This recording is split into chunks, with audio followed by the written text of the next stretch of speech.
નમસ્કાર મિત્રો, વર્ષોથી અનાદિ વર્ષોથી લોક સાહિત્ય એ લોકોના દિલમાં રાજ કર્યું છે. અને મેં આમ સાયન્સ લીધેલું, પણ હું છું સાહિત્યનો માણસ. અને સાહિત્ય જો ટકી રહ્યું હોય તો એક લોકસંગીત, લોકગીતો અને દુહા, છંદ અને છપાકરા ઉપર તો થોડો રસ મને સાહિત્યમાં છે, એટલે વધારે નહીં પણ એક છપાકરો લઈને આવ્યો છું તમારી સમક્ષ, એ રજૂ કરું છું.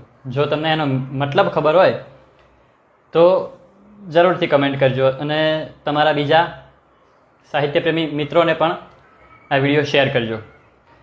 તો છપાકરું છે કે અબક રાજા આમસો ગાંડા સાસુ છોબો, અશુભવમાં વજવા મુદવા પંખે દાન પાનતા આપો, પંખે દાન પાનતા આપો. આનો મતલબ તમને ખબર હોય તો કમેન્ટ કરો, ના ખબર હોય તો લોક સાહિત્ય જેને ગમતું હોય એવા મિત્રોને શેર કરો. જય હિન્દ, જય ભારત.